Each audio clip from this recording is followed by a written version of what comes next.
Yes, family, blessed love. Give thanks to the life giver and the keeper of life.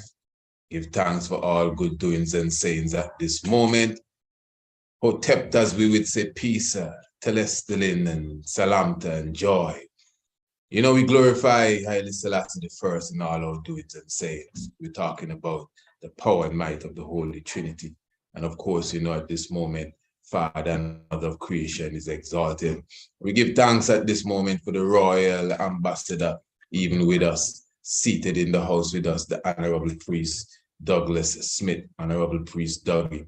And of course, he is a priest of the Royal Order of the Honorable King Emmanuel Charles Edwards, which is the Ethiopia Africa Black International Congress Church of True Divine Salvation. And we are going to have a, you know, as always, a wonderful sitting this evening. I'm very honored that, you know, the Honorable Great Elder could sit with us, my good brother and comrade in this liberation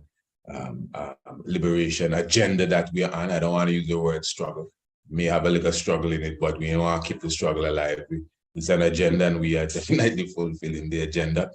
And what we're going to do this evening, we're going to be reasoning a bit on that previous or recent visit by His Royal Highness, Prince Ermias Haile Selassie to Jamaica. I am not speaking of the 50th anniversary visit. I think it's in 2016 it would be. No, but this was from my perspective, a bit more downplayed visit, maybe because I was not in Jamaica and it was not around the 50th anniversary, but yet still the repercussions of that visit seem to be much more provocative than the first visit. So that is why we will be having a wonderful sit down and reasoning about the visit. But before we go that far, let me just remind everyone, remember this Saturday, I'm talking about Saturday, the 19th of November, 2022.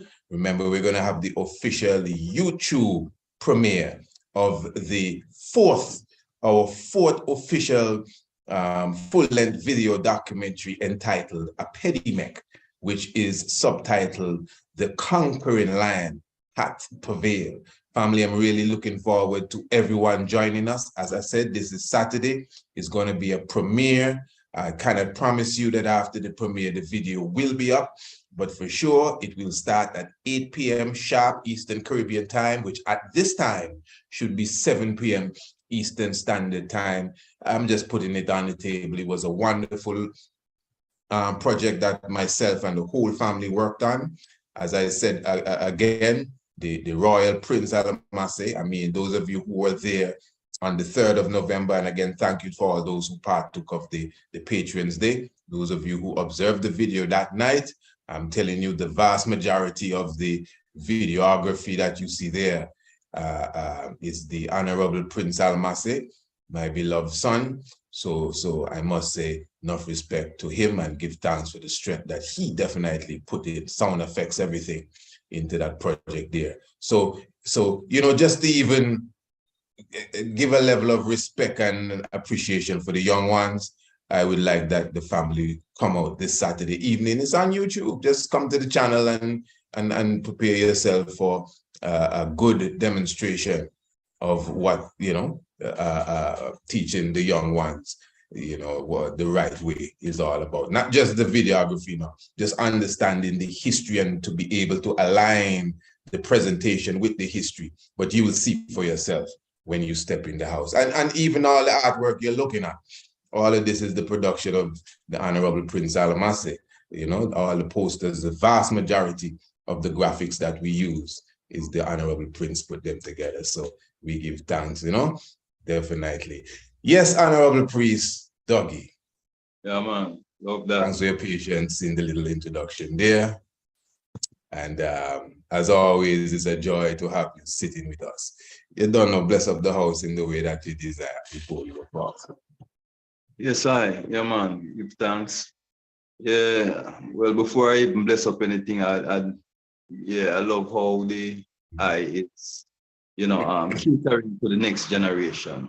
You know, I wish more parents would take the time out to do the same, especially within the Rastafari trad here, you know, because it is essential to mold our youths them, you know. Like Babylon would want to say, we must allow them for choose, Yeah. but there's two roads, and we know the two roads, and we know which one lead to what. Why would we allow them to make that choice, and we don't know the two road already?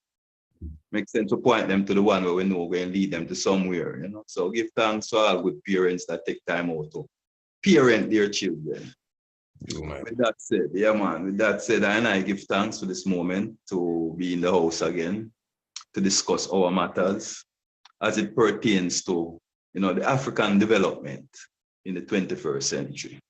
And as I gave the intro, we for October, the week of what they call Heritage Week here in Jamaica, the government of Jamaica sponsored a trip, a government trip, state trip is what I should say, of the grandson of Emperor Haile Selassie I, Prince Ermias Charles Selassie, who is an acquaintance of mine who I keep in touch with for many reasons. One being that we honor and respect and love, you know, High Majesty and everything that has to do with High Majesty.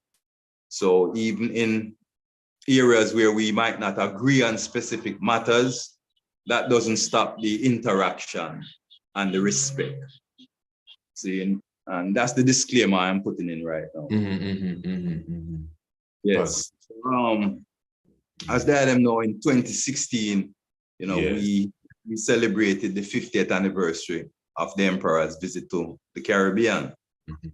Now, as part of that occasion and festivities, I hosted the Royal Prince and his beautiful wife, Princess Saba, for 10 days here on the island.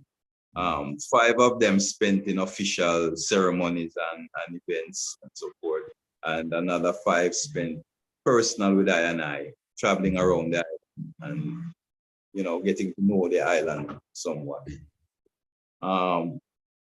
For I and expressed by the family, as will be seen in the documentary that is out or is supposed to be launched shortly here on the visit, you will hear the prince disclose how much he enjoyed the trip, how much fulfilling the trip was, and all of that. It was and this is the 2016 visit. Yes, Right. I'm going to give the analytical history. It was team tracing up of his grandfather's footsteps. Now, we did it exactly as best as possible as we could, according to grandfather's route, which is from Palisadoes Airport, which is now the Norman Manley Airport, to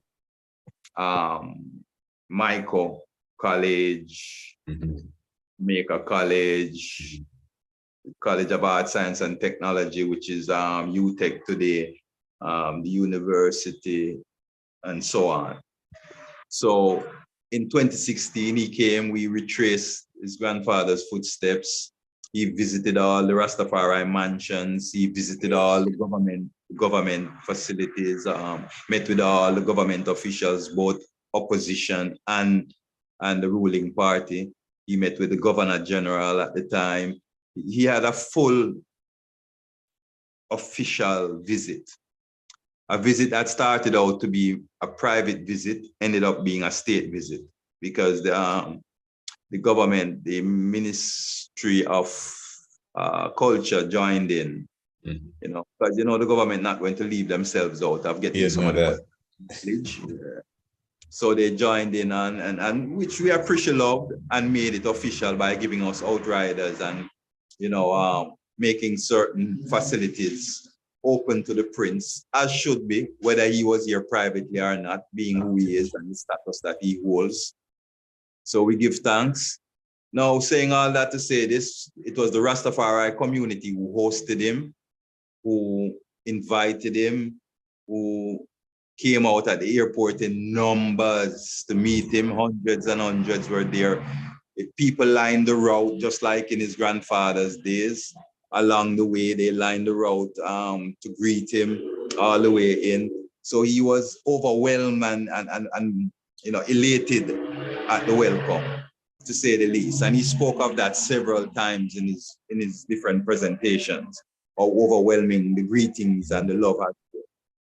Now, this second trip, he was invited by the government, like I said, for Heroes Month, Heritage Week. Heritage Week.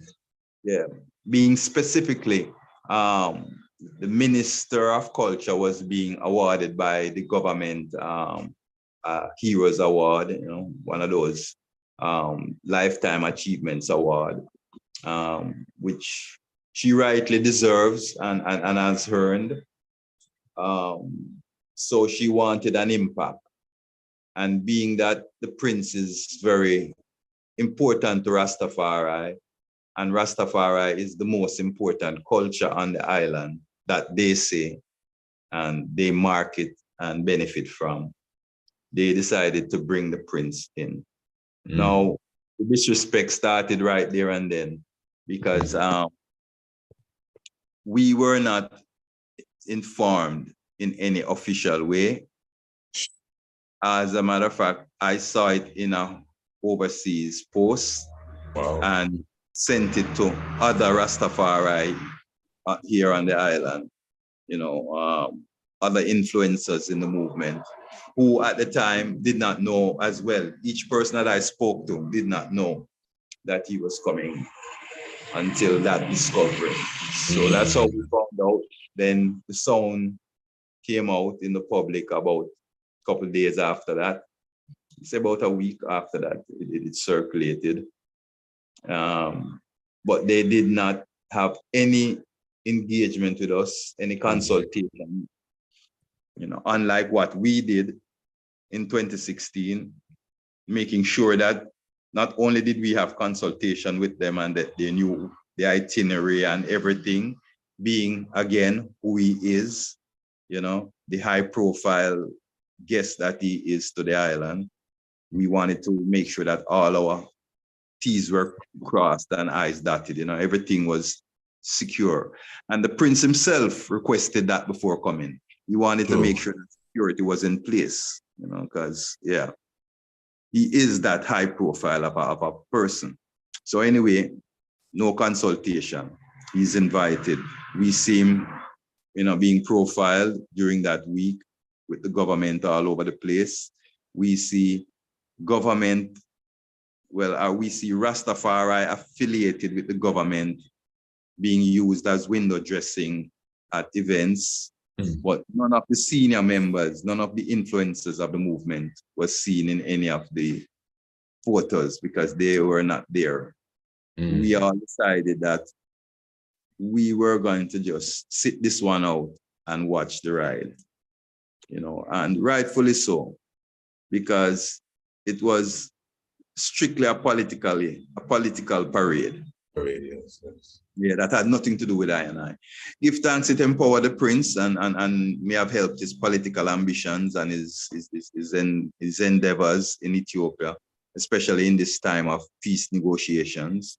So it might have helped boost or bolster his image so he can sit at that table now and help to bring some peace to, a troubled land. But for Rastafari, we got nothing out of it. There was no mileage for I and I to get.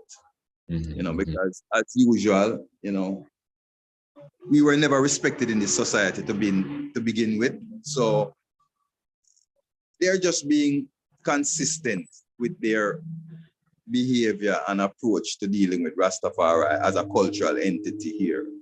Seeing? Now, while I and I don't expect anyone that is not Rasta to foster Rastafari's concepts and principles. Everyone is free to choose their own faith, own politics, own beliefs, own concepts. See, I and I is not here to try and religiousize the world or convert the world. I and I is just defending, as part of this world, our rights and our justice, just like anyone else. Now, wherein the prince has the right to express his understanding of his belief and his practices and the way he sees it. He took it a little bit too far in expressing what he expressed, you know. In an essence, I'm trying to be polite because, like I say, I am not trying to be disrespectful to the royal bloodline, but I'm just trying to be factual about the situation. You know, he went a bit too far when he said what he said about I and I needing to be able to separate myth from reality, meaning that I and I faith was a myth and we need to face reality. Now, no one has the right to deny any other person's faith, and no one has the right, no one has the ability, not even the right, nobody has the ability to interpret another person's spirituality. Spirituality is personal. How I see the revelation of the Almighty in flesh is solely up to I. No one can interpret that for I. And how Rastafari see their tradition is solely up to Rastafari. See? And just like how throughout time, Christ came to his own and they knew him not. That has been the tradition of all the messiahs. The closest people to them never understood them. It is those of like mind, those spiritual kinsmen and kinswomen that see and hear, you know, the shepherd's voice and understand the concept that the shepherd is espousing, that identifies the shepherd. See, so we don't expect ones and ones to see Haile Selassie I as I and I do, or to see Marcus Garvey being the visionary that I and I see him as, or any other deity. Everyone has the right to choose their own, but you don't have the right to deny others of their faith and their practice. And that is where I think he made a very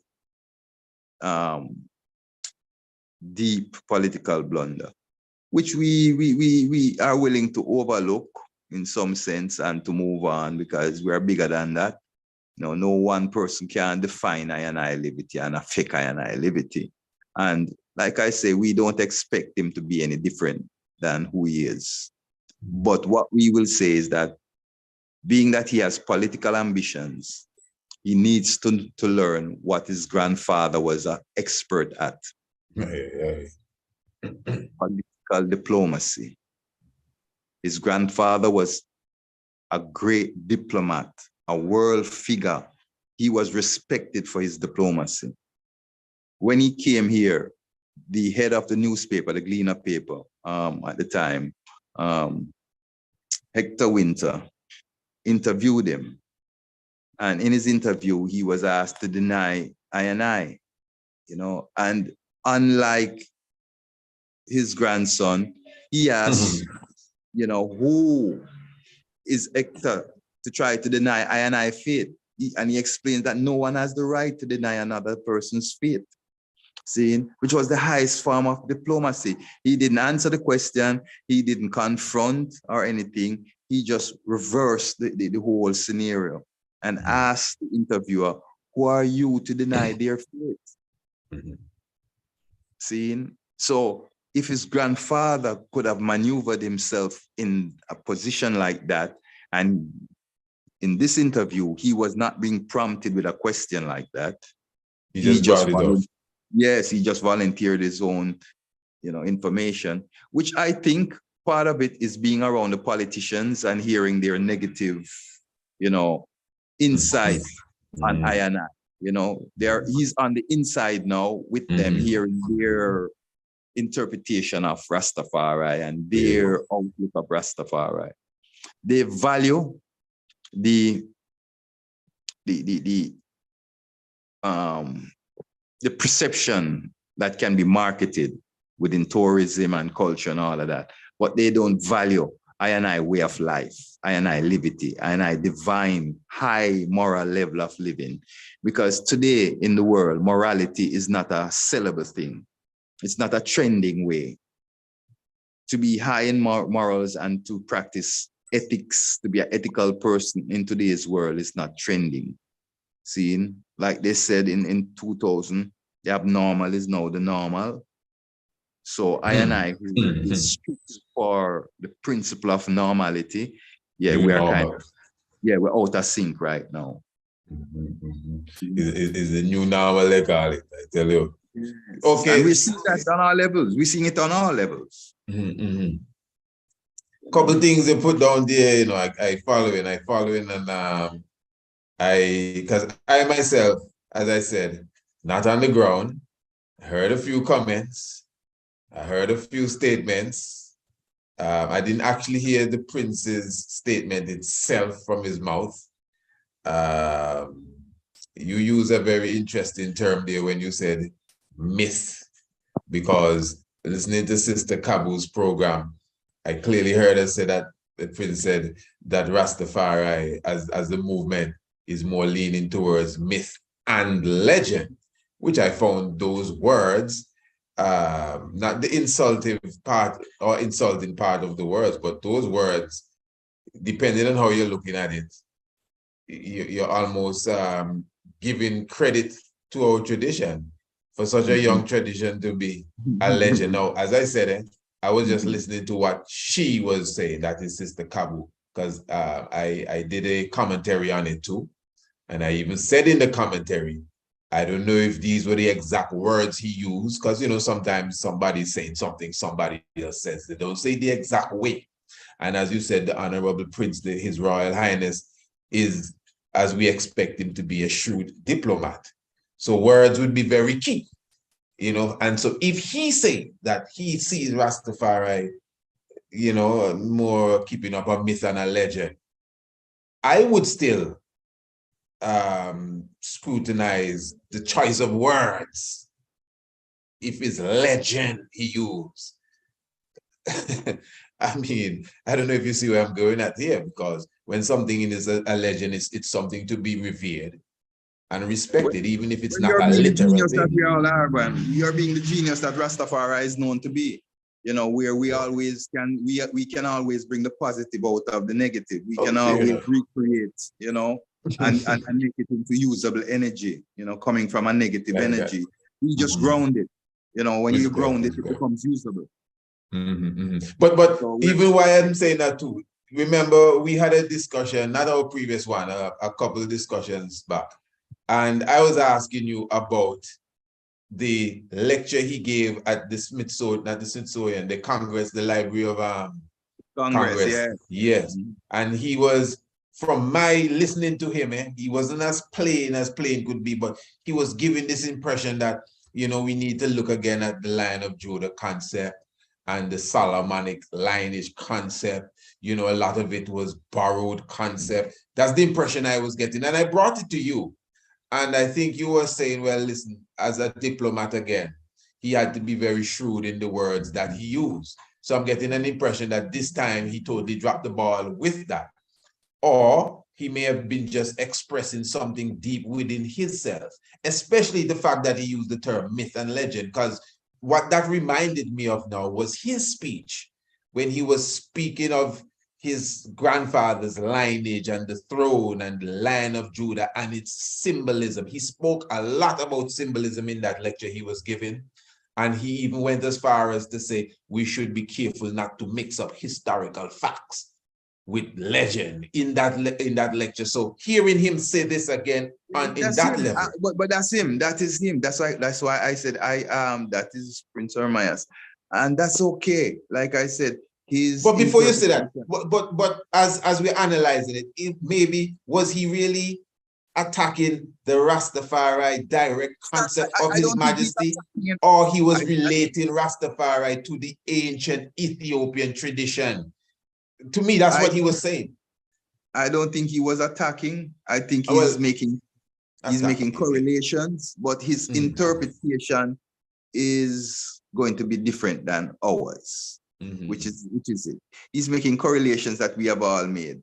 And sometimes it seems like double-sided. It seems double-sided in the sense of he talks about the importance of the Solomonic dynasty and all of that. But I think he sees it more as a modern day disciple of religion more than an ancient Ethiopian. And this might be because of how much time he has spent overseas outside of his country and not entwined with a lot of what's going on there, because when we interact, we tend to share topics with him that we realize that he doesn't know about, and it's about his own culture, his own country. You know, it's things that's happening. You know, even just on this trip here, both Ras Ivai and myself shared 2 separate incidents that he didn't know about. That's happening. You know, one is one of the prince that died in England, that is buried where the Queen is laid to rest now, which there is a group of ones, a coalition, petitioning the British government and working with the Ethiopian government to have that body exhumed and returned to Ethiopia to be buried amongst the royalty there. Right. And he didn't know that. He had no clue of that initiative going on. You know, so we tend to know more about their culture and their history because it is so important to I. And it tends to often marvel them at how much we know. So saying all that to say, what the prince expresses, that's his personal interpretation. No problem. It has nothing to do with I. We continue to interface on matters that are common, which is the prosperity of Ethiopia, which is the peace of Ethiopia, you know, which is the unity of Africa, which is the Pan-African struggle. Is the prince still the head of the Crown Council? Yes, in a symbolic sense, because the Crown Council is no longer relevant, because without a crown, there's no council. But I would still believe that he would have some sort of, not advisors alone, but somebody keeping him up to date on the happenings. I mean, if your cousin is what I see as a Crown Council, the pictures that I see of the sessions of sitting of the Crown Council has nothing to do with I, because at the table I see pure Eurocentric looking people, some big redneck looking white people that I see sitting around the table as Crown Council members. So whatever social club it has become, it has nothing to do with us, the grassroots Africans, you know, working towards the total liberation of Africa. And that's being polite. There was this big up in the air as well, as it relates to him saying that Rastafari was divided again. Yes, well, all of that coming out of that is the expressing the government sentiment, the government. Well, if I must say, before you go, there's this short clip on the YouTube with Professor Michael Barnett, right? Yes, and he was introducing the prince, and that was the previous visit. And in the introduction, and I'm not saying that he was wrong to say this, but I'm just showing you, in the introduction, he also said, you know, Rastafari need to come together more. We're too divided, something of the sort. He said that. You know, we pass these rhetorics every now and again. So yes, I'm just saying. But this time that had nothing to do with that, though. This time, this was directly the sentiment of the government, because they have been exposing that even in the papers all over. It's been a speech that they have been using right now because election time is drawing near. They are starting their party meetings and stuff.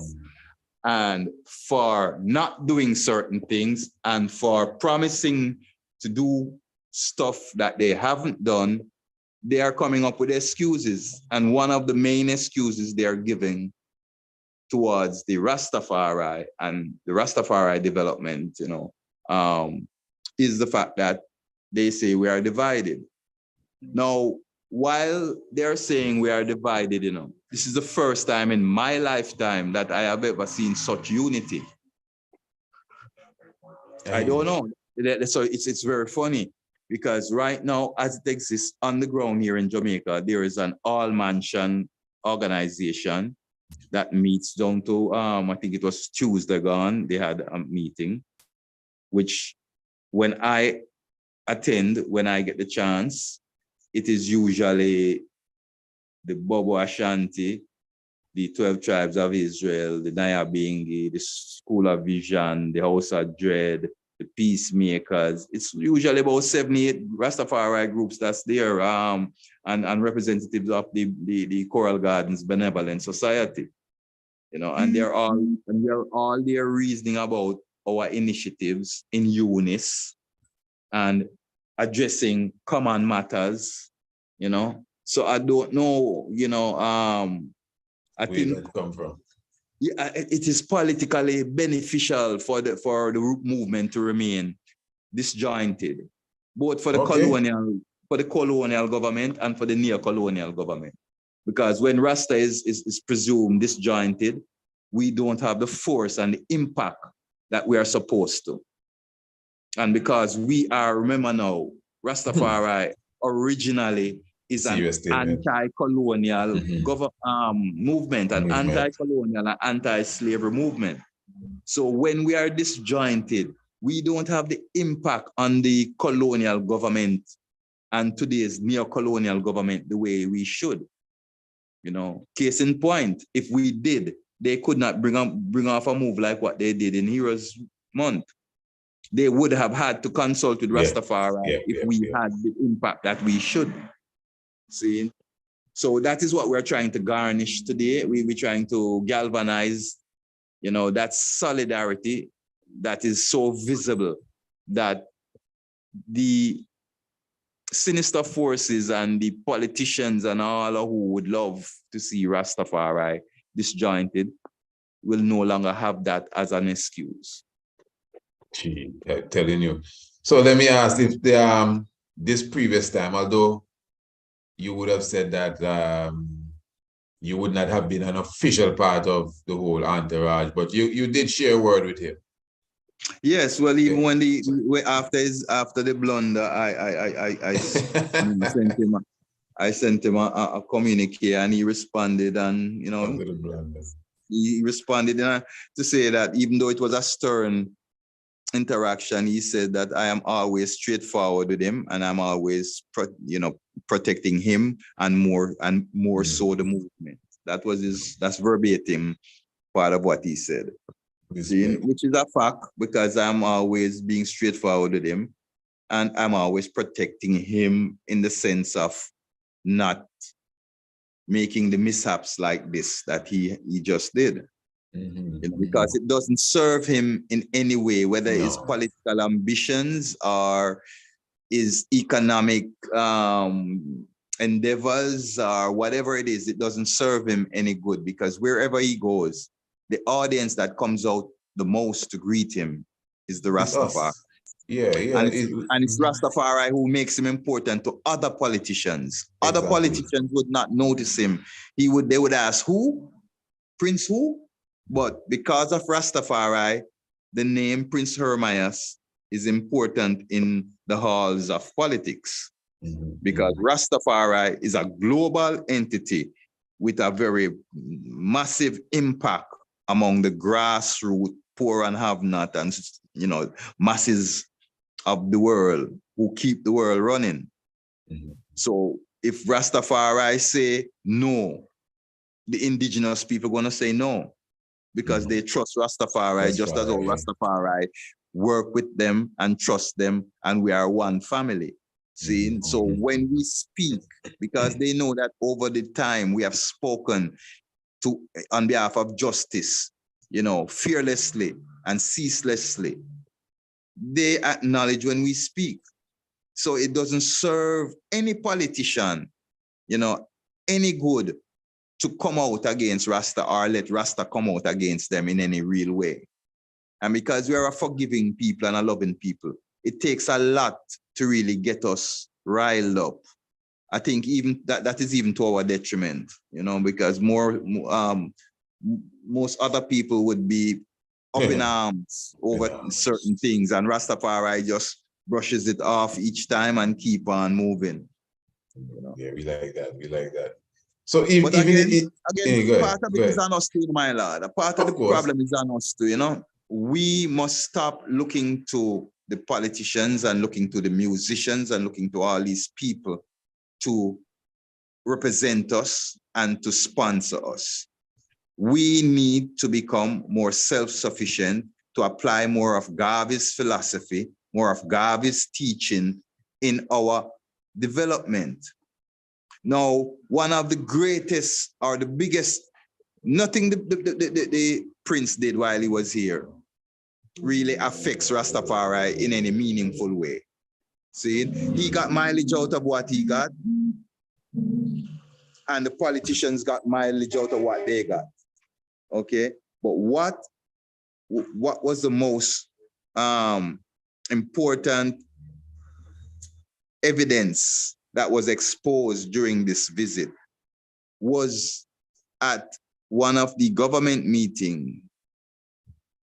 An artist was given near half an hour to read a manifesto proclaiming himself the president for Rastafari and the president for Bobo Ashanti and for the Nyabingi Assembly and for the repatriation movement.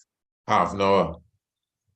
Half an hour he was given to the I was just going to ask you who it is, but I know. I saw some pictures now you're saying. Yes. I mean, it's not no secret. The world known. The world, but they gave him they gave him world stage. It was our work. Right. My brother, my brother, people taking this thing here for granted. Yeah, I and I have lived life. And a lot of price, a lot of sacrifice was made by our ancestors, our forefathers, the ancients and the elders paid a lot of I and I to be who are in Bonga. They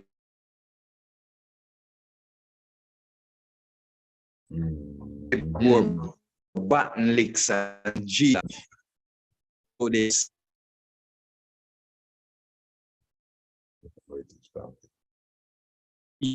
towards. Yeah, give me a slide sticking now, eh? A little you. Yeah, he came up to a reggae. The audio and the video giving me a little sticky now. I'm making out a lot of what you're saying, but it froze now. It's totally frozen. It is totally frozen here. Yes, family, give thanks. We're just coming in. Of course, we have the Honorable Priest Dougie with us. Okay, I hear you now. Yes, it was given a little stick. I think we got the. In fact, let's go over that again, because it was. Yeah, like I was saying. Yeah. Yeah, you're hearing me clear now. Yeah, hearing you clear now. All right. I was saying the government gave an artist, a reggae artist, near half an hour to read a manifesto proclaiming himself the president of Rastafari, the president of Bobo Ashanti. You hearing? Yeah, hearing you good. You're going good. Okay. President of Bobo Ashanti, president of the Nyabingi, and the president of the repatriation movement. Now, this is a little young man who come up to the reggae dancehall culture, realized that Rastafari could help promulgate him to where he wanted to get to. And he, presents himself in the appearance of Rastafari. His liberty has much more to be desired. Rastafari is a divine liberty that is of a high moral standard. Like His Majesty said, place our standard way up top, even though we might not reach it, we are always reaching for it.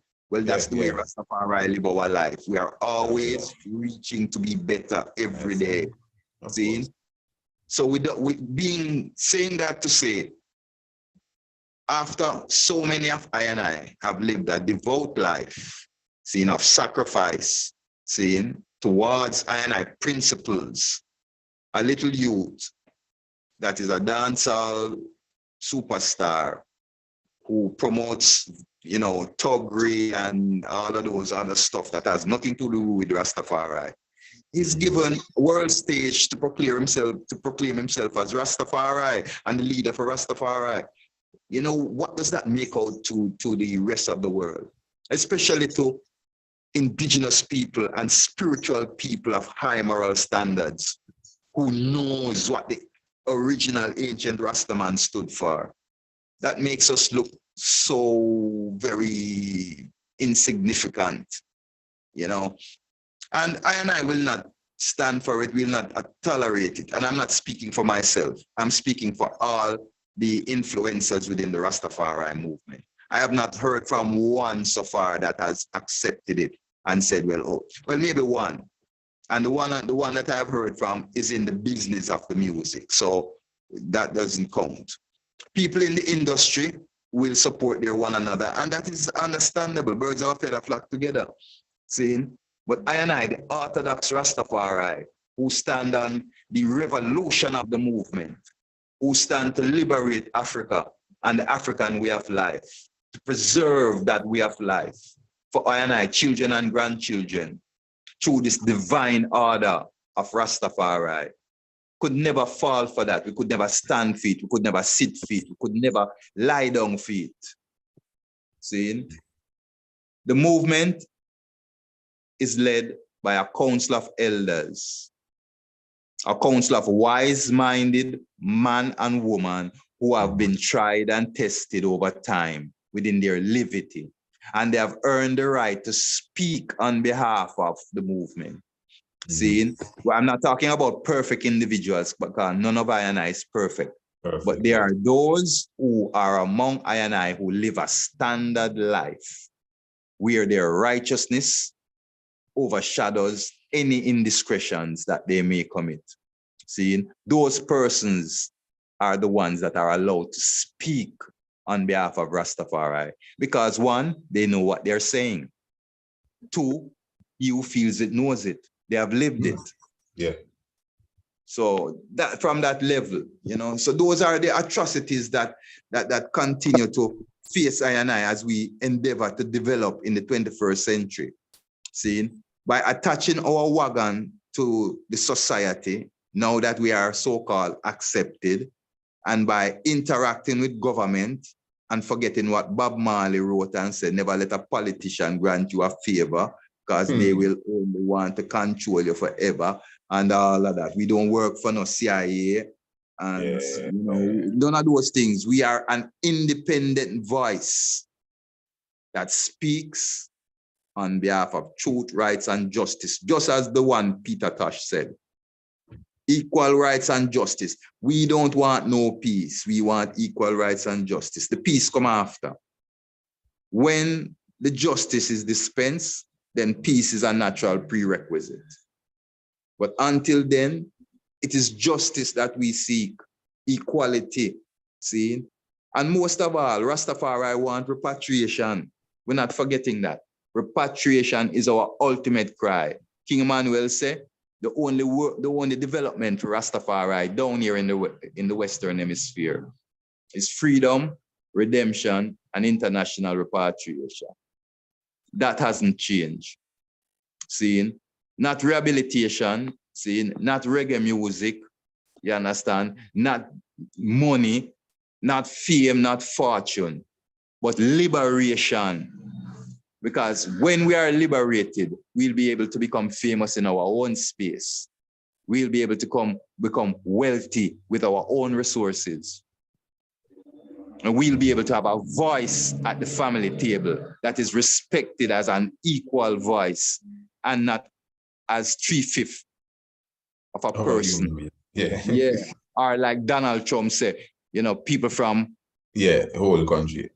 Yes, those kind of holes. See, so when we get to that point, then we can start to look at how we can interface and intermingle with people. But until we get our justice, man, there's no retreat, there's no surrender. It is full steam ahead. Justice is what we want. Like the brethren them say, what we want, black power. What we need, black power. Seeing? Well, we want justice. Yes, sir. Yes. The thing with the artist, as we call him there, it's very interesting. It's almost like he's a constitutional monarch or something. I mean, in the sense that, yes, as you said, most races don't really even adhere to that. Most races don't even think about that. They might just hear it in a conversation. Maybe more in Jamaica, where it's kind of at home. The discussion would even come up more than around them parts here, but one's not really on that. And but I don't think the thing about it, my brother. You know the thing about it. A Bob Marley and a Peter and a Burning Spear and none of those esteemed Rastafari would never attempt to usurp the movement.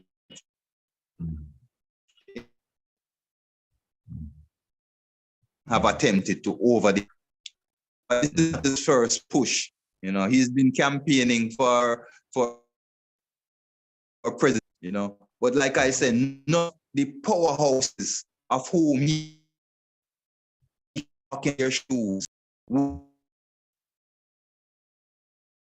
stand up. Think the soldier them who move on the front line. Yeah, man. Bob sponsored the front line soldier. You know, when Jalide came to him, or a McConnell, or a Martin Plano, or a Sam Brown, he would sit with them and take counsel and support whatever he could support, whether it was a new newspaper survival, or whether it was the clothing industry that him set up with Kumi them and Pilot them and them and he supported the ancient and gave them the tools they needed to help to lead the movement and to shepherd the movement towards Africa and towards African development. They never tried to lead the movement because they know that they were not capable. They didn't have the time. They didn't have the wherewithal. They didn't have the intuition, nor the charisma. While they are good stage personalities, it takes more than that stage personality to lead poor, suffering, disgruntled people. Okay? It takes high charismatic, personality and intellect to be able to keep that type of group of people in a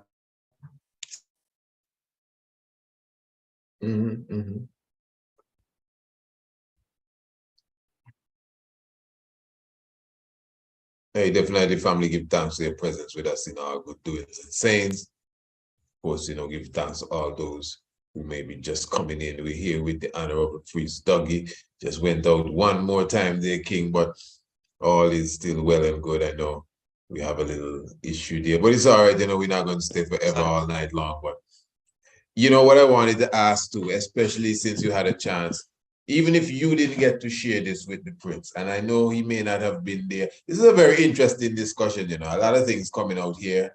I hope the listeners can even, as they say, read between the lines in the sense of a lot of things we may not go down in detail, but just understanding how important Rastafari is. We have political power, it's not politicians that have the power. They say the power is people. That is true. But do you know that politicians are really owned by the people with the financial backing?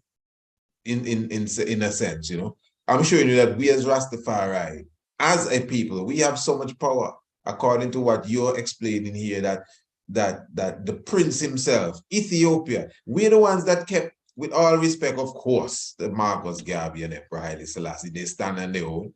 They don't need us to keep them up, But we have to look at this thing realistically. Is Rastafari that really keep them names ringing in the ear of people? Even with the same reggae music, whether they explain it properly or not, but Haile Selassie, Jah Rasta, keep the names alive in the ear of the people. So Rasta have a lot of power, to the point that we upholding a crown council that gone to sleep. You understand? He, as I said, the prince is significant because of us. Very, very important. So I hope the audience is picking that. But what I wanted to ask is, okay, is Rastafari in general has been. You want to say something about that before? Go ahead.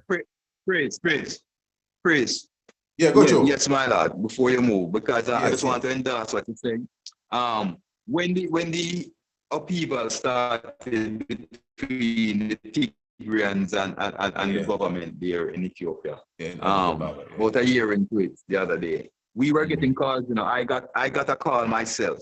Okay, Dr. Julius Garvey got a call. Mama Desta got a call. We all got calls coming directly out of the president's office there in Ethiopia, asking for I Rastafari assistance in helping to clean up the ugliness of the image that was being portrayed of Ethiopia.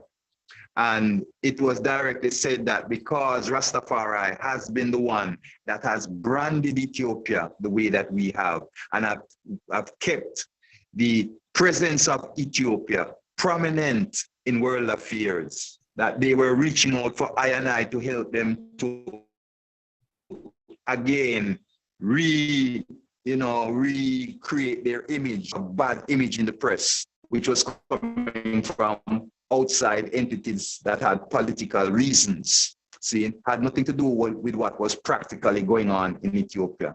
You know, they were giving bad publicity about the dam and bad publicity about the government and how the government was structuring. When this president is one of the first presidents that I have seen that built his cabinet on such a diverse set of ones. He has been so inclusive to outsiders of his tribe and thing that it is, again,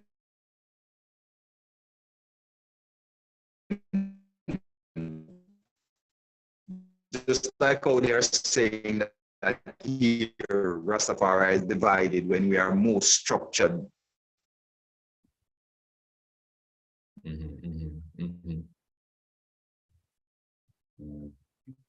Again.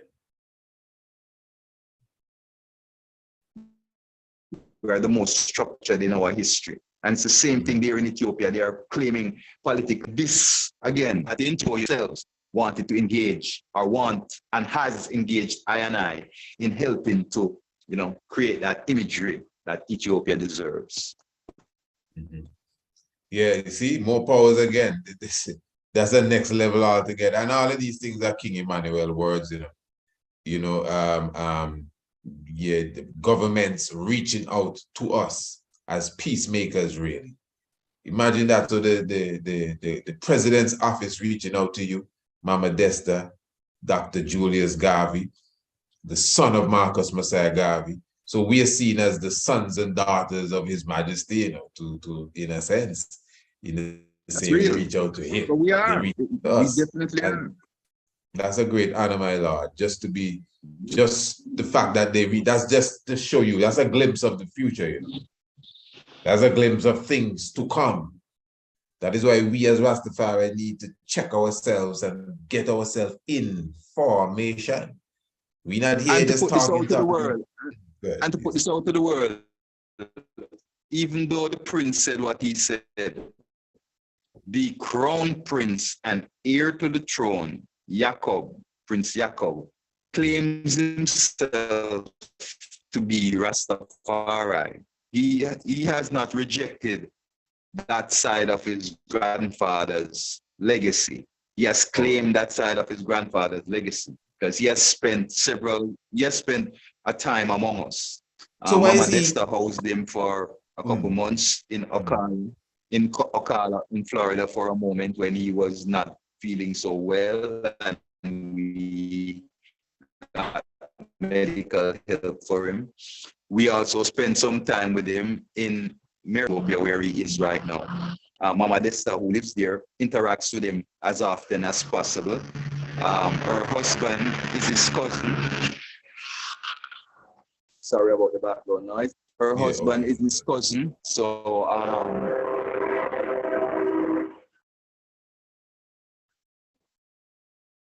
Yes, very, very active evening. Yes, I was saying her husband is his cousin. So okay. she deals with him, on an Okay. intimate level. So I didn't know So I'm that. So, saying all so that to say she's that married into the royal family. several family members.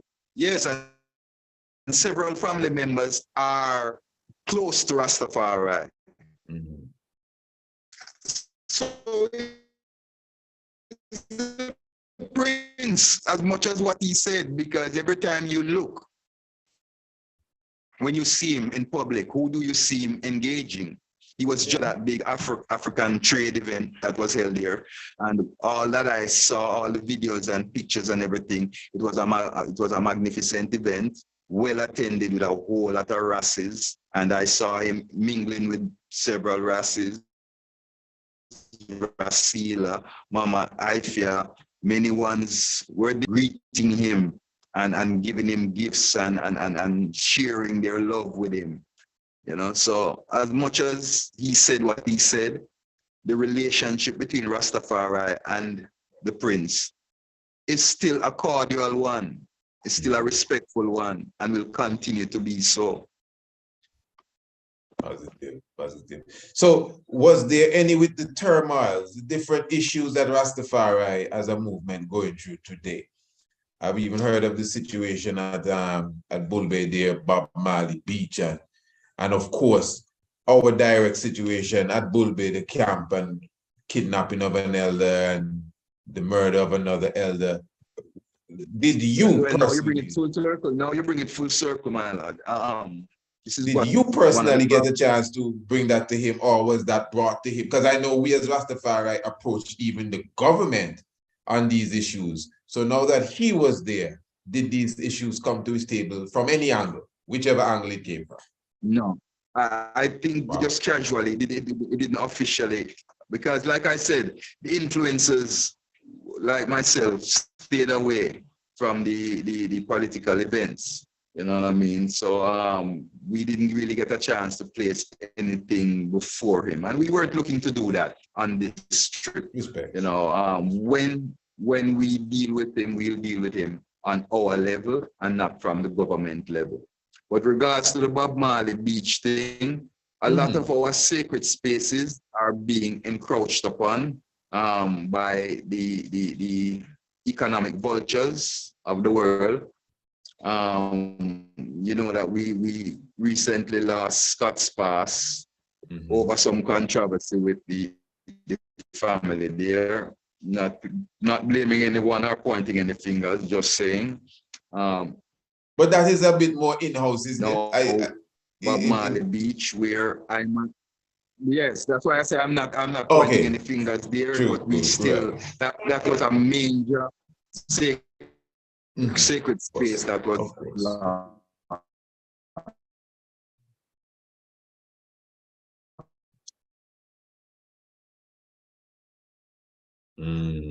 Stick again.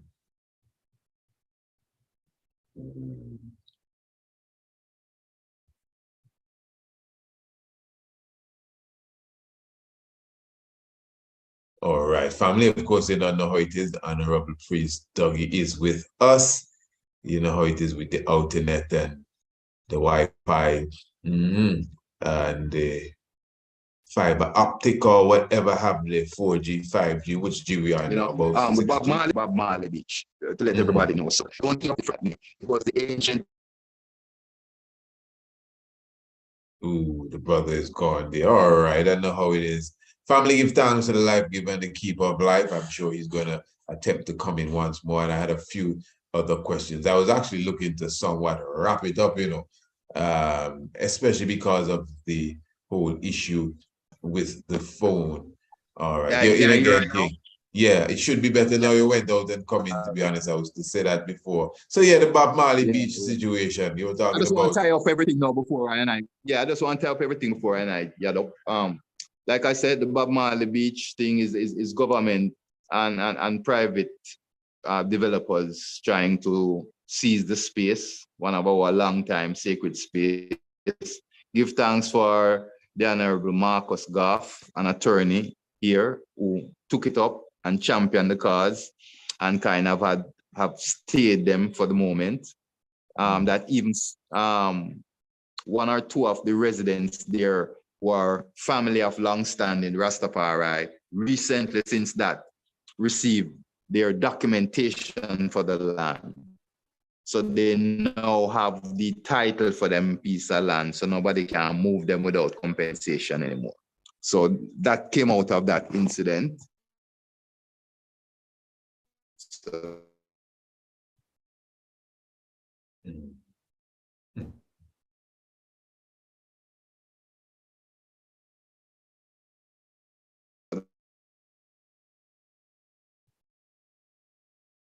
family, you know how it is. Yes, my lord, it's thick again there. that's one. Every time I say so, it adds stick. That must be the magic word.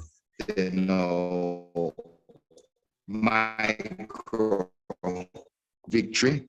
In regard to hearing me? Victory. Yeah, you get a victory there a while ago.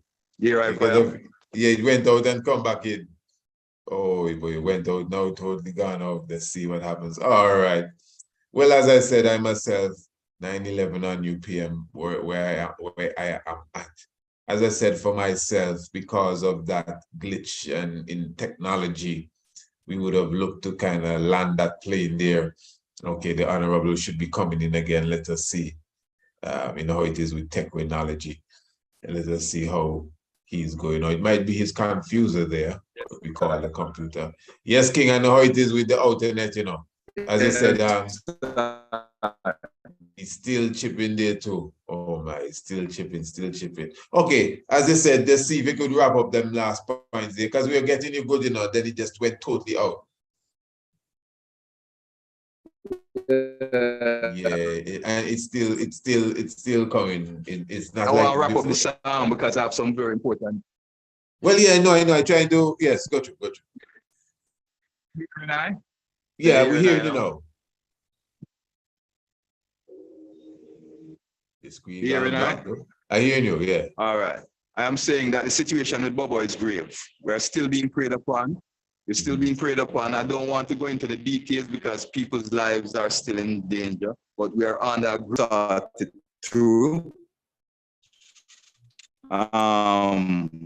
Beyond that, we're still in the process of trying to get the online parliament and the internet and an administration that can deal with the issues.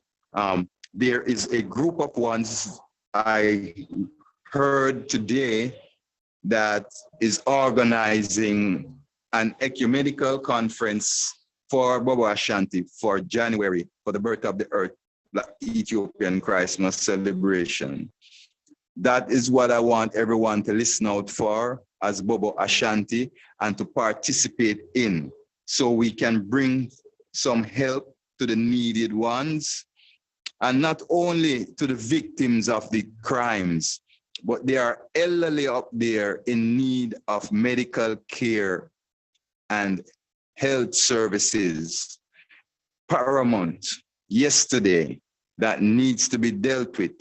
You know, age protected, infant cared for, sick nourished. See, and so there are issues on Bobo Hill and in the Rastafari movement that needs our attention. And we don't need any outside help. We need each of us to come together and take care of our business, take care of the legacy that our father left us. We are calling for a fair, unbiased platform on which we can elect a fair, capable administration, not the friend business that runs the Congress right now, and not the ignorance and illiteracy that is exposed from a lot of ones who make the loudest noise in the Congress, but the coming together of intelligent, divine priests and empress of the order to do our duty. It's our duty, you understand? We all volunteer by an oath to serve in the Melchizedek order as priests. It is our duty to come together now and to rectify the problems that exist. We have to come together to rectify the problems that exist. And if the mansions and if the houses are not intact, then how can the international solidarity be intact? If we can't forge unity amongst ourselves as a group, how can we do it with the wider family and with the wider Pan-African family? How can we liberate Africa if we continue to be splintered? Especially the group within Rastafari that has always championed the Back to Africa movement, the repatriation with compensation or reparations movement. We need to get our act together now, yesterday. Yes, my Lord. Yes, my Lord. And you're coming in so clear there, boy, like we can go on some more. But anyway, you did say you have an agenda to deal with. And I'll spend a little time with the family here while you go on. Well, I mean, I know that was a lot you said there, but if you still have any sealing words, you know, I wouldn't put it in question form. Basically, you said a lot there, but I know you still have so much to say. The House of Priests has to come together. This ecumenical conference, while we might have to use a virtual platform to accommodate everyone, it needs to happen, and as many senior members need to participate. Put aside who don't like who and who what, and all the little petty bourgeois differences that we foster, and look at our father's legacy and what is being done to it. You know, the divine members, if we claim to be gods and goddesses, we need to display those characters and those characteristics, okay, and find solidarity. His Majesty said that he has seen men of desperate origin forge unity. So he don't see no obstacle in I and I finding such unity. And unity is just a simple thing. Having tolerance, compassion, and love for your brother. Doing unto someone else what you would want done to you. That means giving the same respect that you expect to receive. And if we live a reciprocated life like that, then there won't be no problem amongst us as a family. And there will be no problem as a team, because we are an army, and an army is a team. We have to be, you know, regimented.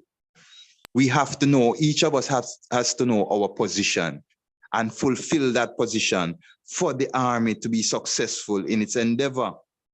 Every man have to know them part and plate. Every woman have to know her part and plate. And both the man and the woman is important to this struggle. And the woman has a voice, you know. And I have to move away from this male chauvinistic attitude of slighting the woman's voice. Her opinion is valid and very important. Sometimes it's more balanced than ours, because sometimes we are driven by ego and arrogance. You know, we display certain, you know, like a show-off mentality, trying to ease our brethren and to show off from our brethren and to show power. We'll have to flex our muscles.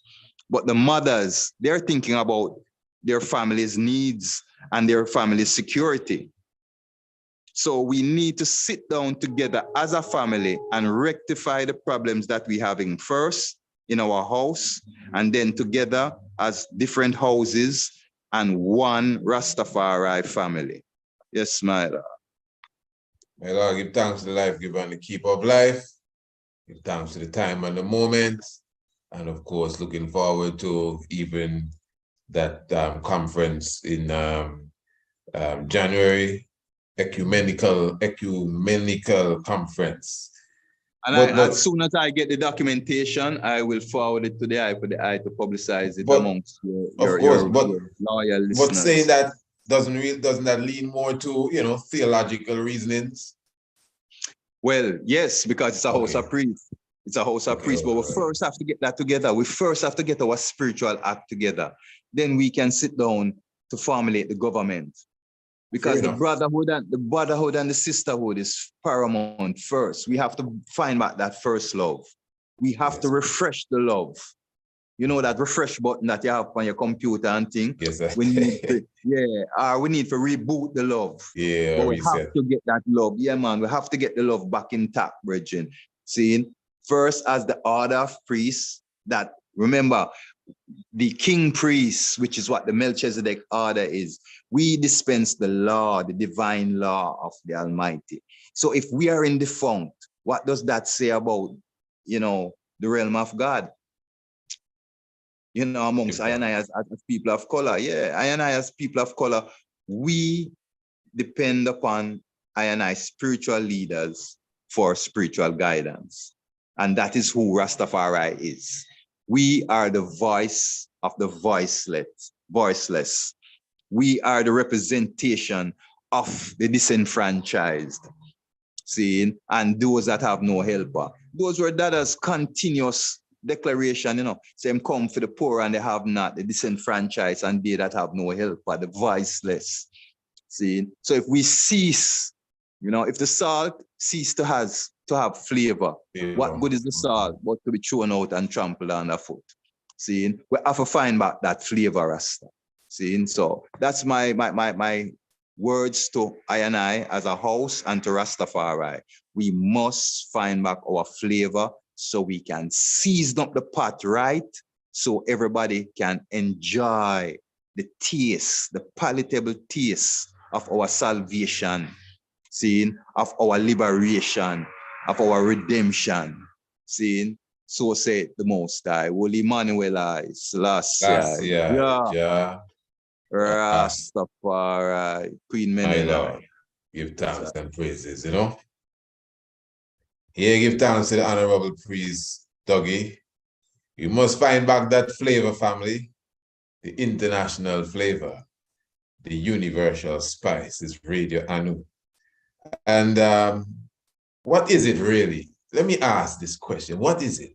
What, Rastafari need a leader? Most ones will tell you Rastafari already have a leader. Man will tell you Haile Selassie is the leader. And once you follow his words, and of course, Ababa Shanti will tell you, well, of course, Haile Selassie is the leader, yes, but Honorable King Emmanuel is the lawgiver, principles, and okay, good. But these individuals that we speak of now, they're not amongst us as they were amongst us in that way. Someone will say, no, they live in us. Okay, I am not against that at all. They live in us. So amongst us now, the Honorable Priest was speaking of committee and parliaments, and a lot of things were said a moment ago. And I just don't want this conversation to end like another discussion. I'm not too much into this, just the talking thing, as if we're just here to talk and give somebody something to watch on YouTube or see if we can get some views tonight. We're not into none of them foolishness there. This is about liberation. I sit and I listen to my Lord good. I listen to my Lord very good. It's just time and maybe technology and a few other things why we just can't delve into everything. But we give thanks also for these little platforms here. To some degree, it's sad that we have to be trying to cipher out some of our ailments on the international highway. Talk about hanging your dirty linen in public. But still, on the other side of the coin, yes, it is still, it still provides a avenue where many people could be reached. Look how much people may be listening to this now and will listen to it in the future. Those who are concerned and those who have no concern about what we're talking about, And this is not the time for nothing to be hidden either, because you can't hide from nobody in them times here. As I said before, this is not the time when they used to have to send somebody to come and stand up next to you and then put something on your collar and then go away and press the button and then start to listen to your conversation. No, they have everybody under surveillance. So they don't have to put something under your desk in your office to listen to you. You have a cellular phone. So everyone is under surveillance. So right now they don't watch people. everyone is being watched. And when you rise up now as a threat, they just go for your data. They say, hey, pull this man record. Let me see what he was doing yesterday. Nobody was watching you yesterday, but you were watched yesterday. Listen, family, it's a different time. It's a different time that we are living in as we are moving on. So I'm looking at the situation now. As the brother was saying, the importance of Rastafari to the world, and many of us as Rastafari, somehow we're not seeing this. We are like a sleeping giant. Rastafari is growing in membership every day. I mean, when I came into this faith, I don't see youths gravitating to it today like how they were gravitating to it in them times there. But still, it is a movement that is growing. And it is an interesting movement because it's a liberation movement. It's a rebellion movement. It's a theological movement as well. And what tends to happen is that someone's lean more on one aspect of it than the other. But give thanks for Rastafari. Brother Sizzler Kalanji, you know, as I said, really, it is not something, it is not even something that's a discussion around here. It would be mentioned, but it's not something that is really concerning to Rastafari in general. And I will tell you why I think so too. Because in all honesty, most of us, we're not concerned about proper leadership at all, in general. We're not really concerned. Some of us say that, you know, but we are right with how we live. We happy. Believe me, a lot of us comfortable. A lot of us that say Ethiopia and repatriation and all of that kind of stuff, we okay with our little color television and a remote control, and you can put a headphone in your ear, or maybe, you know, whatever it is, you are comfortable. Most of us. This is why we are very passive, even when it comes to fighting back. Even us as the conscious Rastafari, we are in the war like the regular person and not at war. Because everybody in the war, and all of us are in the war. But very, very few of us are at war.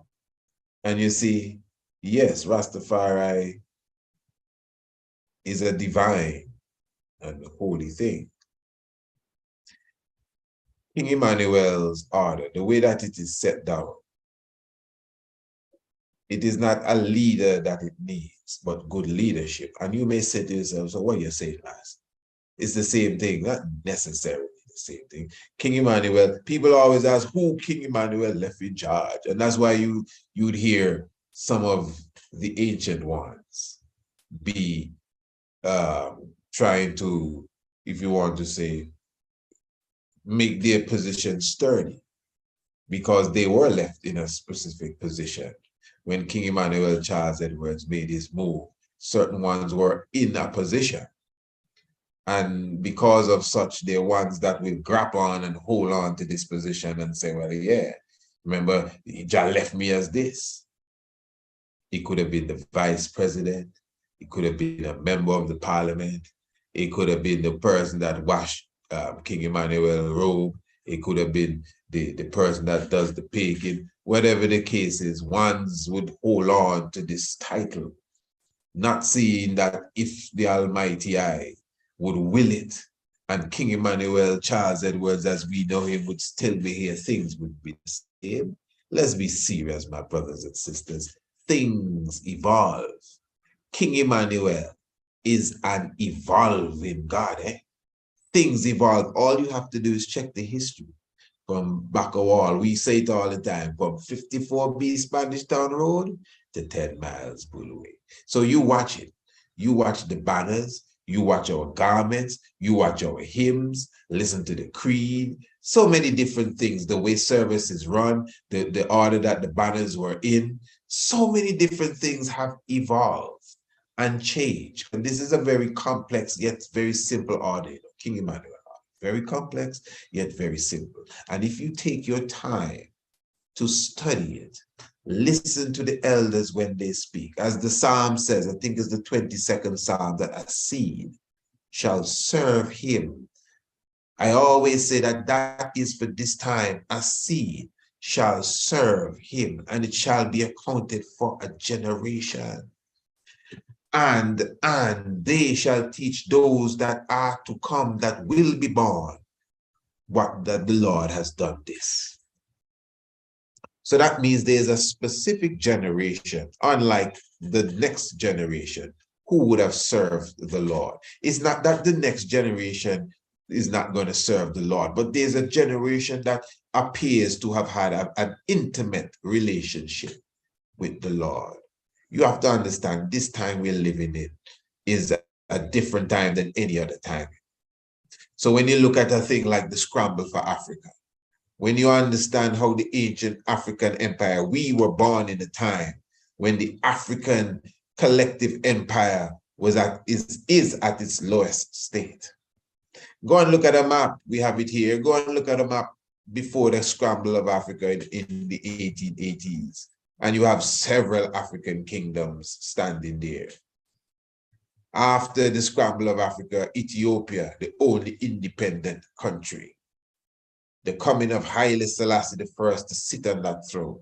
Those of us who rise up and praise his name, Rastafari, just chronicle history, family, and put it in your meditation and see how important your presence with us at this time is. As Brother Vaughn Benjamin says in a song, born in the time. Don't take that for a joke. So this is a very interesting time that we are living in. Yeah, if you want to put it that way, this is the time of the coming of God. And what is interesting, the coming of God, as we call it, this prophecy that we talk about, don't happen. Meditate. The main event of the prophecy that we talk about, to show the world the presence of the Most High on the throne of Ethiopia, to show the world the order of Melchizedek, and of course the movement of Marcus Garvey, which has been spoken of for ages before that happened. And now we in the aftermath of that. Right now we're in the aftermath of that, because a seed shall serve him. A seed shall serve him. There are people that were young men working in the cabinet or in the office of Haile Selassie. Look at that documentary that you can see on YouTube by CCTV, The Faces of Africa. Look at all those, the Minister of Tourism and the Minister of, the one that would have moved around with the emperor and show him all the films and the videos. These were young men when the emperor was elder. And now they're elder men speaking back to us and telling us of their days with the emperor. A seed shall serve him. And that seed that shall be right there with him shall tell to a generation to come, people like me who wasn't there, that the Lord has done this. And this is how I look at our elders, not just in Rastafari, but Bobo Shanti, and even races that would have been around King Emmanuel, even from the early days. I consider them, those of us who would have followed his order, as a seed that would have served him. The same people that he leave in the parliament, the same people that he leave as vice president, the same people that he sent to Kenya and sent to, not Kenya, he sent to Nigeria and sent to Ghana and sent to Ethiopia. The same people that he said, hey, call priest so-and-so for me. Yes, my Lord, come and have a seat, my Lord. How things go down on the truck, my Lord. How things went today, my Lord. You brought in any so-and-so, my Lord. That's the seed that would have served him. They're still here with us. The time will come that you're going to see no seed that would have served him. You know? Time moves on. You know? Let's just say the next 250 years. Do you believe you'll be able to find a seed that would have served him? I know a lot of us believe in the miraculous. And you know what I mean, and I'm going to die, and the whole heap of thing. I give thanks, and longevity is a reality. I'm not away from that at all. We've done many programs on that, but I'm just looking at how the world runs right now. And you yourself can see a lot of the seeds that would have served him dying off too. Time don't stop, the clock might stop. The hourglass might drop and break and all the sand on the floor. But time cannot stop. Time just can't stop. How do you stop time? Not an hour and a second, just time. Just time moves on. So time will continue to move on. So I'm saying now, I'm speaking of the leadership. But the elders know the way, but the young man have the strength.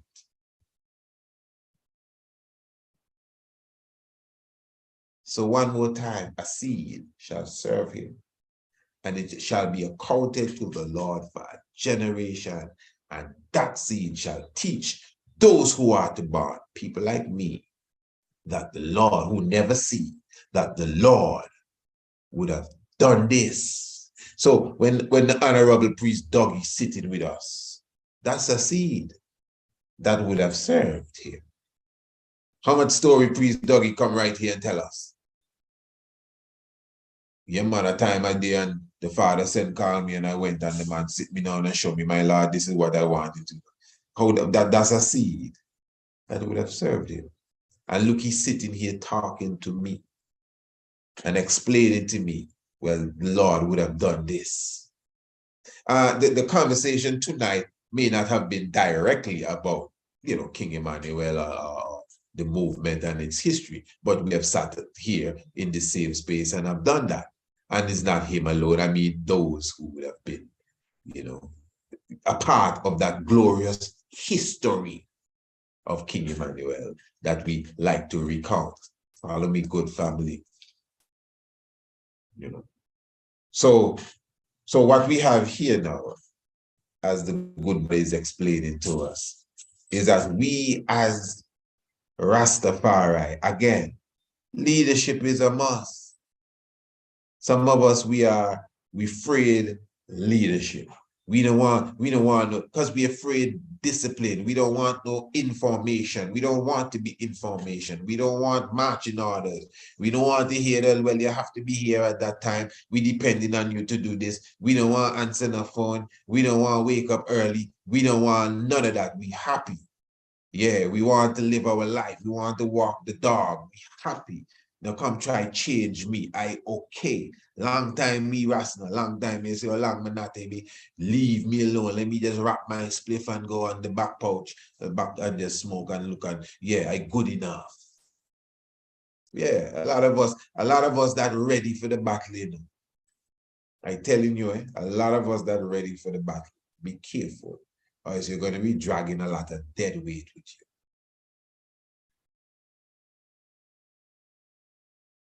You think it's two people that's come to me? My Lord, is supposed to be the leader of this thing, And of course, again, just like when somebody comes to me and says, my Lord, I want my child baptized, or my Lord, I want you to do this and do that. I tell, well, it's not a my Lord thing, This is a priest order. It's 7 priests that do that, Even if 7 is not available, it's still not a one-man thing that say, oh yeah, man, I can do that for you. No, that's not how this Congress runs. And it's the same thing with the leadership. Of course, I mean, every revolution has a leader. Every revolution must have a leader. This thing needs a revolution. But check all the revolutionary leaders, even down to a man like Gaddafi, whether you admire him or not. Gaddafi will tell you, well, he's not the leader of Libya. He have his own cabinet and president or whoever running the show there. He say he's the leader of the revolution. That's what he would say, which is still the leader of Libya, really, So that's why you have strong men, as they call them, that take over country. And then they take the army, take over the country. And then have free and fair elections. And then they sit back and watch. A man like Jerry Rollins did something like that. He took over the country. give a next man to run or make them have elections, whatever the history was, and he sit back and watch it. And he noticed that this man not doing the right job. Jerry Rollins get up again and overthrow him too. So for that moment, Jerry Rollins was not the leader of Ghana, but he was just the leader of the revolutionary or the revolution. So the leader himself had to be on his P's and Q's, or else Jerry Rollins will come and overthrow you. So Jerry Rollins, in a sense, was the leader because he overthrew any leader that not doing the right job until he became leader himself. Jerry Rollins, JJ, JR, sorry. Well, no, yeah. John Jerry Rollins, JJ, yes, JJ, because that's what they call it, JJ. So he's the revolutionary leader. And that's how a revolutionary leader thinks. The revolutionary leader don't really want to be the leader, you know, as if he trying or she trying to be the boss. We don't think so. We just want to see the things set right. So when you see a revolutionary leader rise up, you force him to rise up. And he rises up with such passion that when he done take it over, he give you to run, and if you don't run it, he can move you again.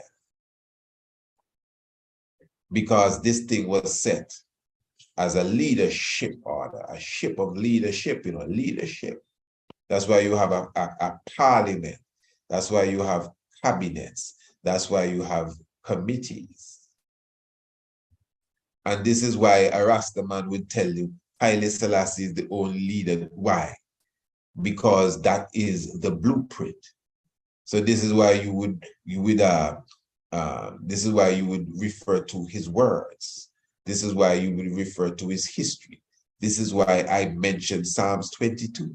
This is why a seed would have served him. So you seeds, all you seeds that would have served him, it is your duty. It is your duty to teach to the generations to come, those that will be born, that the Lord hath done this. That is why I give thanks to all the seeds that would have answered my call and come and sit on my platform. Again, I want like the Honorable Priest Dougie, Honorable Priest Earl, Honorable Priest Lamont.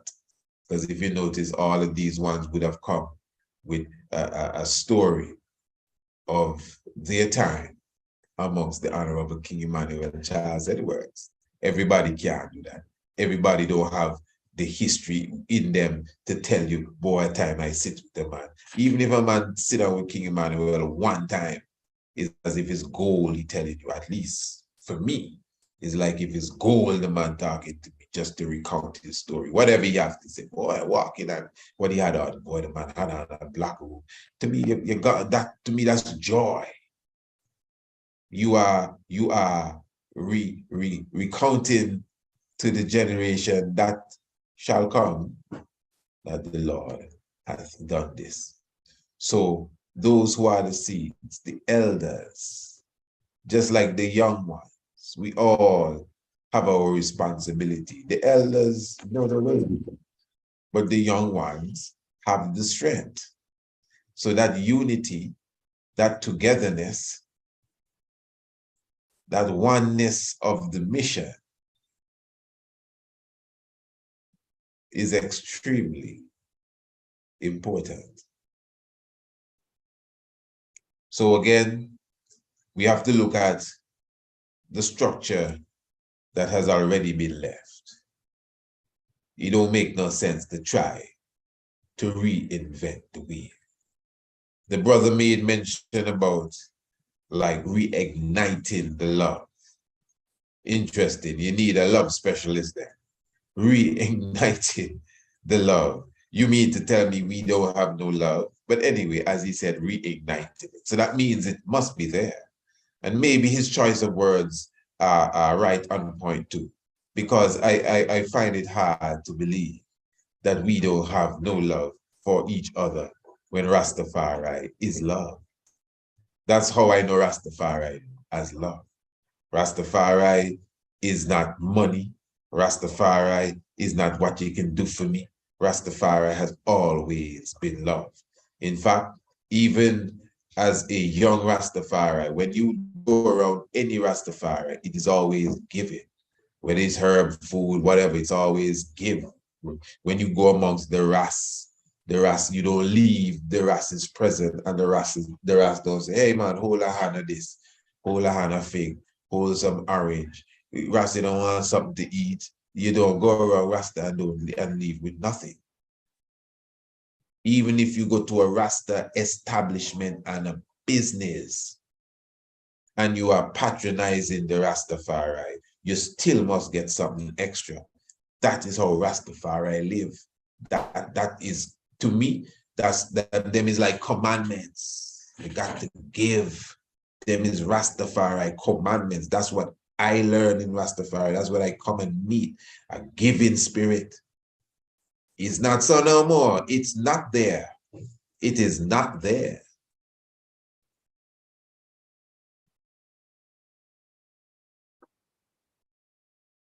I'm going to say this right here, Auntie. You go buy some herb from a Rasta and see if you can get the same little, whatever they weigh at the scale that the other man be doing down in the alley.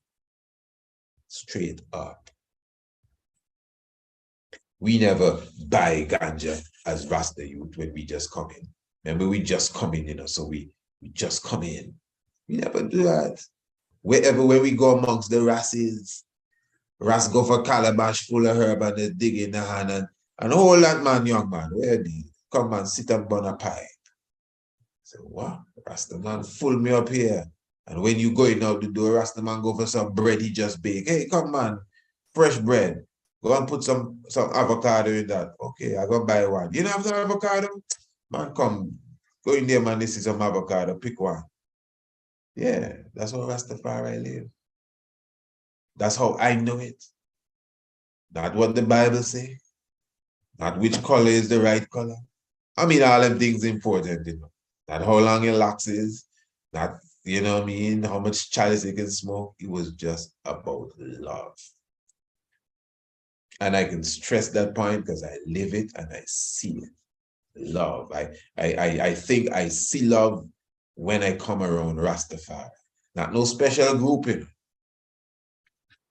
Yeah, just Rastafari. The first time I go Bubble Hill, the very first time I go Bubble Hill.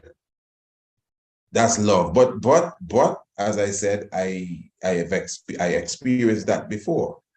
But that's what I know Rasta was. In fact, I didn't expect nothing less when I went Bubble Hill, actually. You know, I wasn't looking at it, so it didn't come like a surprise. But I would say, when I visited Bubble Hill for the first time in 2001, yeah, man, I was ambushed with love, like just love.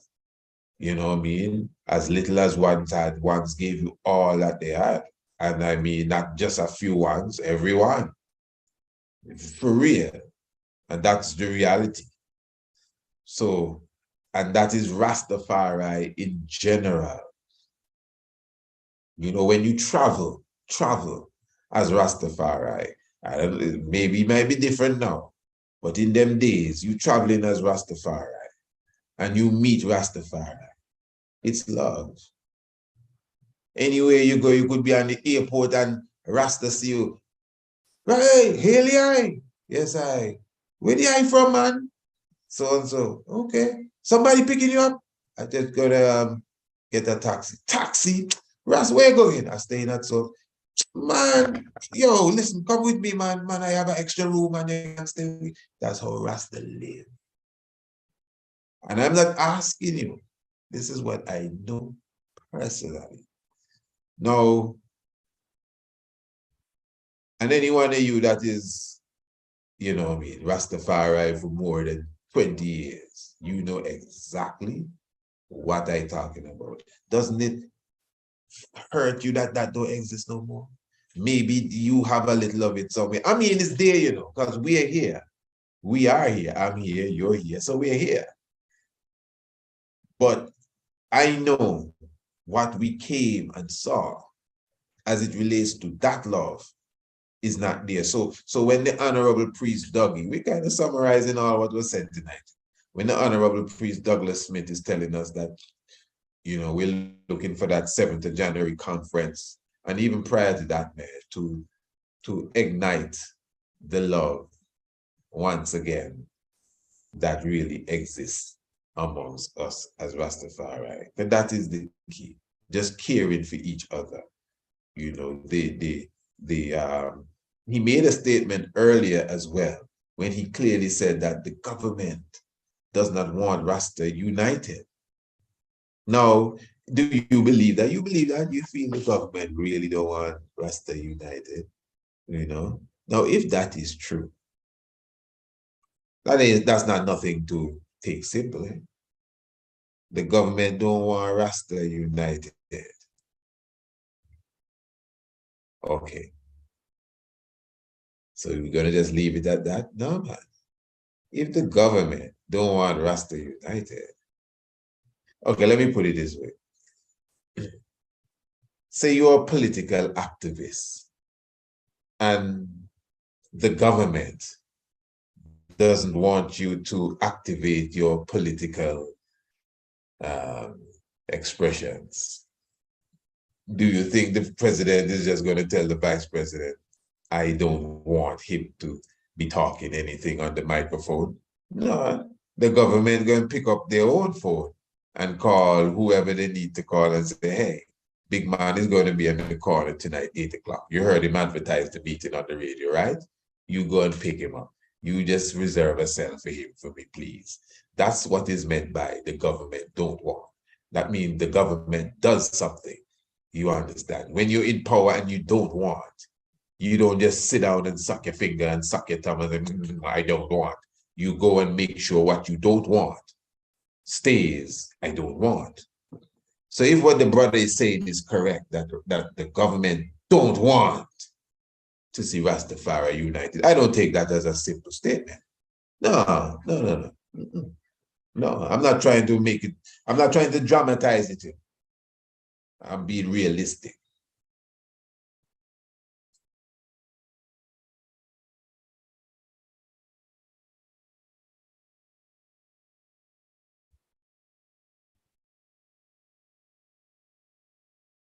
If a lion kill a zebra and eat half and then go under a tree and lay down, and then a little fox come or a jackal trying to eat the rest of the zebra, and the lion don't want the jackal to eat the zebra, what do you think the lion can do? Just sit down there and watch it?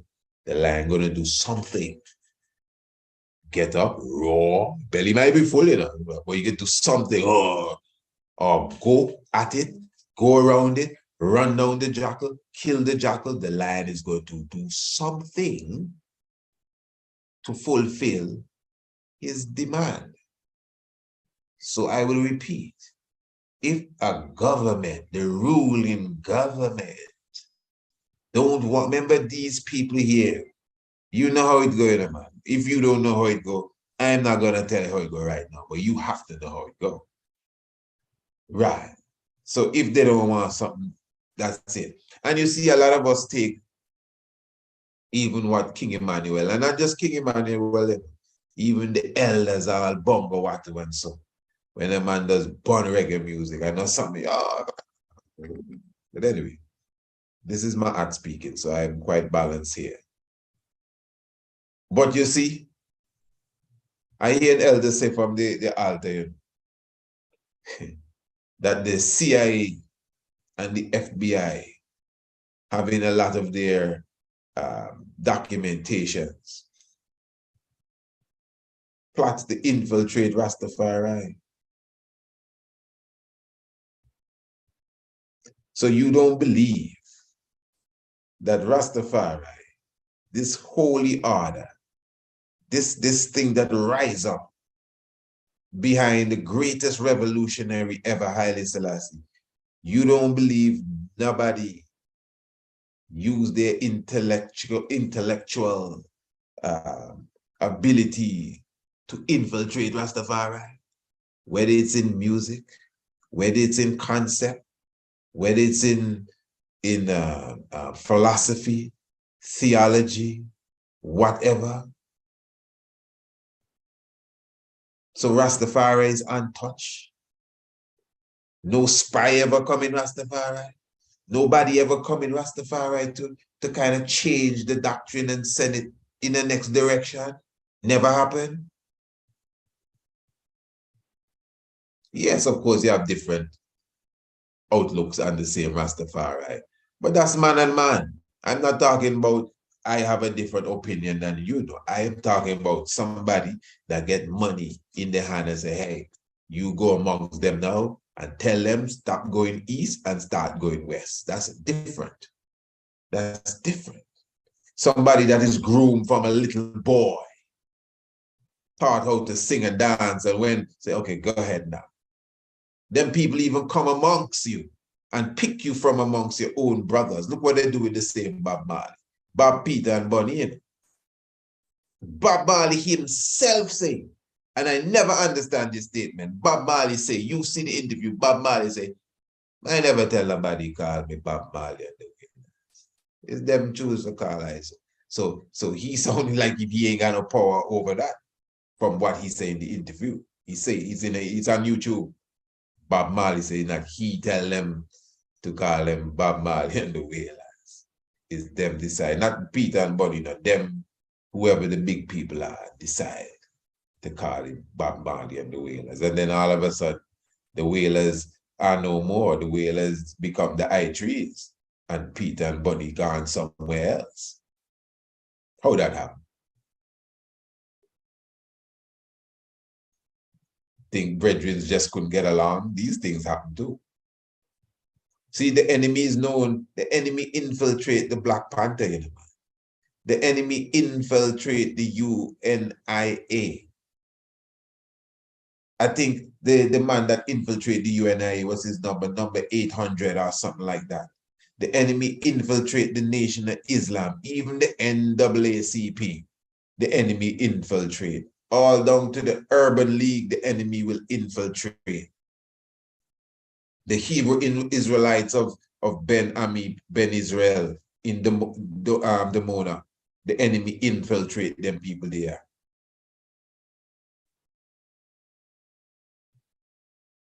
So Rastafari is so weak and so not a threat that they're going to just leave Rastafari alone. Remember, Rastafari started, you know, as revolutionary as Morris Bishop in Jamaica, Grenada. Although Rastafari did not come out as an army with guns and knives.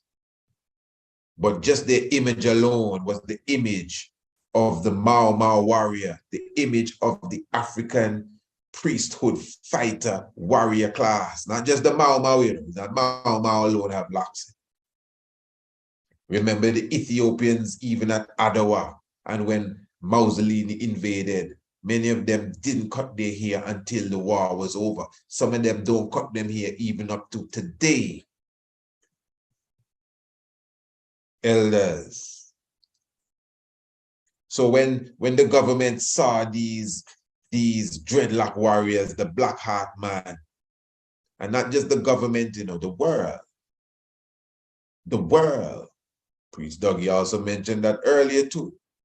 When we started, it was a rebellion to the system. And not just the system, you know, to the monarchy of Great Britain. Remember, England at that time was the colonial master of Jamaica. Jamaica did not get its independence when Rastafari as a movement started, you know. So outside of the, differently than the Bible and Christ's return, when you have a group of people hailing an Ethiopian monarch, we're not talking religion, we're talking geopolitics.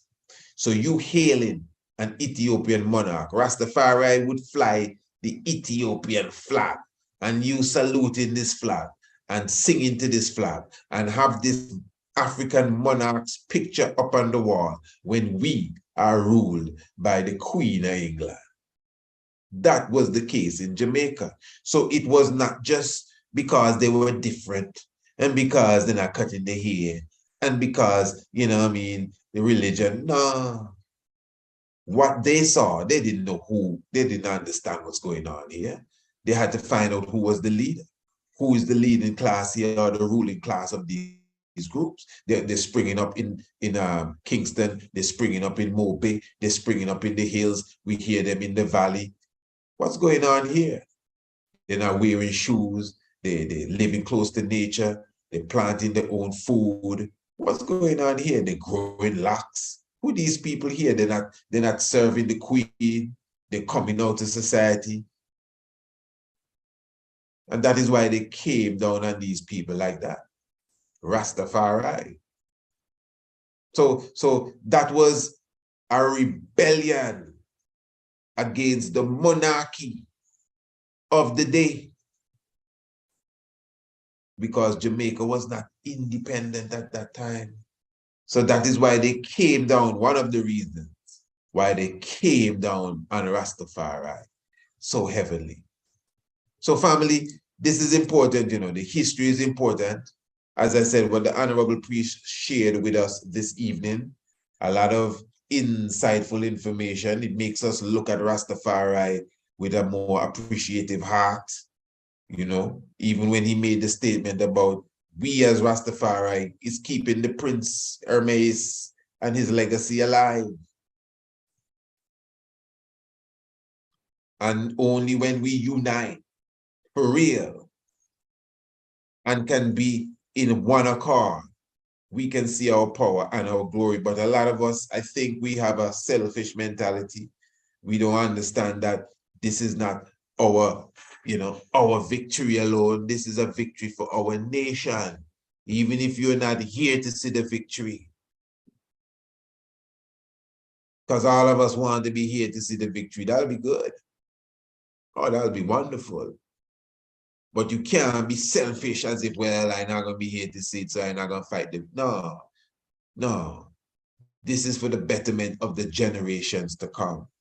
So all that we are putting here, we're just adding to the building that is being built. We're just putting another block, another brick as the building goes up. So don't write yourself out of history now, because you're superstitious and religious. Generations to come will look back on you and either say thank you for assisting us to reach this far. Because remember, that some of the ancestors you're calling upon are you. So remember, as King Emmanuel teaches, reincarnation bring us all back. These little simple sciences we need to understand. You see, when you lose the fear of death, when you lose the fear of death, a lot of people, they're afraid to die. When you lose that fear, when you kill that fear, you're a brand new person. You better believe that. So Priest Dougie, give thanks. And give thanks again for your information and your outlook. The Honorable Priest was also not too pleased with Prince Ermias, speaking of Rastafari's outlook on the divinity of the emperor, and of course, even the unity amongst ourselves. Again, that's a conversation that many will continue to have. Many will continue to bring up that for years to come, I'm sure. And what was interesting too, as he said, even the Prince Ermias, because I was to ask him that, he's not even the crown prince, it is Yaqub. And the question I would have asked him, so why is it that Prince Ermias, if I'm not mistaken, I think he's ninth, some, no offense, ridiculous number in line for the throne. Ninth, that's what I heard there. Ninth. I think he's on the same Kabu program I heard that. Ninth. But anyway, he's usually in the limelight. He's usually on the front line, on stage, in the spotlight as it relates to Ethiopia and even Rastafari issues as the representative of the royal family. But hey, listen, it's all good. I give thanks for the patriarch and the matriarch. Give thanks to the father and mother of creation. I'm just reminding the beautiful family here that I am looking forward to your presence on Saturday evening. Remember, it is 8 p.m. sharp, Eastern Caribbean time. which is 7 p.m. sharp Eastern Standard Time. It is going to be the official world premiere viewing of A Penny Neck.